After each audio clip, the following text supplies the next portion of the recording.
Remember, I'm not perfect, but my aim is to educate and help young people in this day and age. Welcome to the special edition Stephen A. Smith Show. I'm out on vacation and what have you, but I felt compelled to come on the air because, ladies and gentlemen, I have to do something that I've done in the past, but I haven't had to do but so much in my career. I just feel compelled to do it today, and that's to issue an apology. There's several people that we all owe apologies to, and I'll put myself at the front of the list. But none more so than the apology that I owe to Kyrie Irving. Now, I know that people didn't see, and his name has not come up over the last several months too much because he sustained a devastating knee injury that kept him out this entire season from playing with the Dallas Mavericks. Probably could have came back early if they were playing for something, but since they weren't playing for much because they were losing basketball games and Cooper Flag was continuing to develop and ascend, he wasn't really needed. So Kyrie Irving eventually will be back next season, and he'll be the superstar guard that we know him to be. A scoring machine, one of the greatest handles we've ever witnessed, one of the greatest skilled players we've ever seen in NBA history. But this is not about him, the basketball player. This is about him, the man. The reality is that Kyrie Irving, no matter what we think, may have been more right than we have given him credit for, and unquestionably was more vilified than he deserved. And ladies and gentlemen, it starts with me. Keep telling y'all before on many occasions, I'm a man. If I'm wrong, I'll say I'm wrong. But when it comes to Kyrie Irving, I can't apologize strongly enough. You know, you may be wondering what I'm talking about because you may not be paying but so much attention to politics. I do. I always have and I always will. Not from an aficionado's perspective, but just as a conscientious observer, watching the news, watching these shows, listening to perspectives, reading the newspapers, etc. I pay attention to some degree. Not an expert. But I watched a gentleman by the name of Dr. Anthony Fauci show up on Capitol Hill. Show up on Capitol Hill just this past Wednesday. And Dr. Fauci was up there, and he was testifying. He was appearing before the Senate Homeland Security and Governmental Affairs Committee because they wanted to know specifically about his knowledge in regards to the coronavirus pandemic and what role he may have played, inadvertently or otherwise, in what ravaged this country and this world for over a year, if not longer. 1.2 million American lives were lost. Worldwide, more than 7 million deaths were officially reported. The World Health Organization estimates approximately 14.9 million excess deaths in the year 2020 and 2021 alone. And while that stuff was going on, we saw Dr. Anthony Fauci essentially protected. We saw him essentially labeled untouchable in terms of questions or scrutiny or anything like that. We saw vaccine mandates and booster mandates and, distancing stipulations and mask mandates and all of this other stuff. And along the way,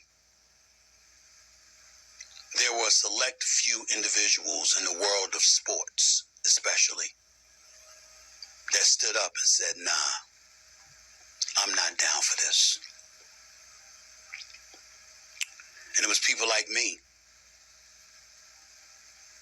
who were critical of them. In my case, it wasn't about the vaccine itself.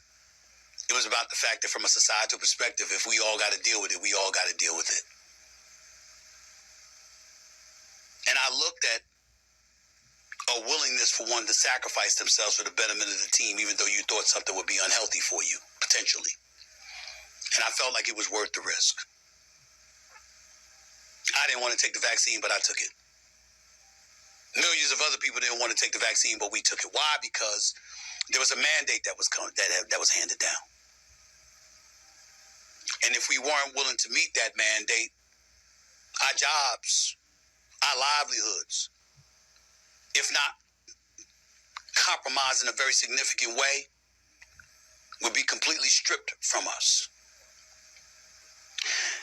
But there were others who had the courage to say, bump that. And one of those people at the forefront was Kyrie Irving.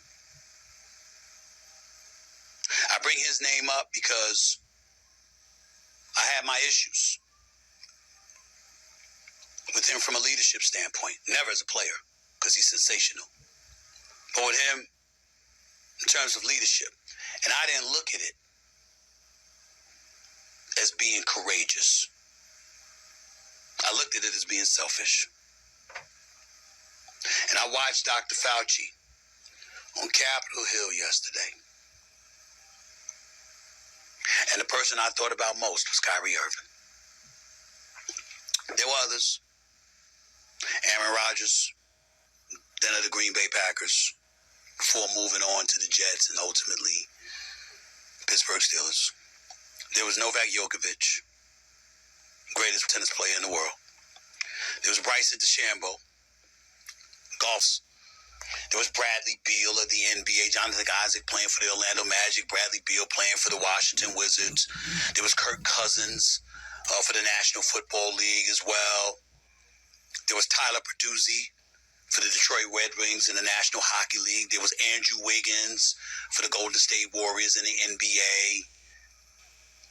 The list went on and on. But Kyrie Irving stood out in my mind because of the heat that he was taking. And how folks were piling on because that was just the latest transgression in their eyes that he was committing and subjecting the public to. He refused the vaccine. New York City's mandate made him ineligible for home games, and he linked his stance to people losing jobs over vaccine mandates. It was Aaron Rodgers said he was immunized, not necessarily vaccinated. Tried to be slick with that. We got on him about that. But then disclosed that he had not received an authorized COVID vaccine and had pursued an alternative immunization protocol. He defended bodily autonomy and criticized the NFL rules for unvaccinated players. There was Djokovic, remained unvaccinated and said he was willing to miss major tournaments rather than take the vaccine. He was deported before the 2022 Australian Open, if y'all remember, and missed the 2022 U.S. Open because of government entry rules. Conor McGregor, his vaccination status was not publicly established. And subsequently deleted post, he opposed compulsory vaccination while saying he was not against vaccines themselves. Cole Beasley, NFL wide receiver, fiercely criticized the joint NFL-NFLPA rules that treated vaccinated and unvaccinated players differently, saying he would accept retirement rather than get vaccinated. Again, Jonathan Isaac cited his previous infection and natural immunity, invoked bodily autonomy and faith, and called vaccination a personal God-given choice. Bradley Beal said he was unvaccinated for personal reasons and questions why vaccinated people could still contract COVID. He later clarified that he was not urging others to reject vaccination. Kirk Cousins remained unvaccinated and called the decision private after missing practices as a close contact. He suggested using plexiglass to avoid another close contact designation. Tyler Bertuzzi, National Hockey League, was one of 4 unvaccinated NHL players when the 2021-2022 season began. His decision kept him out of games in Canada and cost him the corresponding paychecks. A lot of people spoke out against these folks. I spoke out against Kyrie Irving. Years ago, as we learned and gathered more information, still not condemning Dr. Anthony Fauci not saying that everything that he said was wrong. Still so much unknown about the pandemic, the coronavirus, its origin, its true, total, specific impact. We can't engage in condemnation completely anyway. Towards Fauci, a lot of Democrats, a lot of businesses in corporate America and beyond who supported their position. But the real point is we can't condemn those who were a bit suspicious and raised the proverbial eyebrow about what was going on. That includes not raising that proverbial eyebrow at somebody like a Kyrie Irving. Kyrie Irving is a phenomenal basketball player. He's also a good brother who's conscientious and never intended to hurt anybody. Just exercised his God-given rights as a man and as an American citizen to do something differently than the public was pressuring him to do. I wasn't alone. There were many, many people who took that position.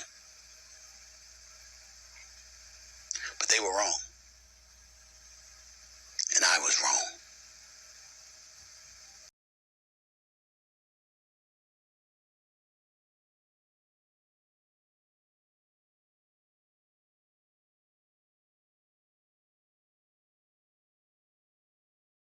Be sure to like, share, subscribe, and comment. It helps us grow.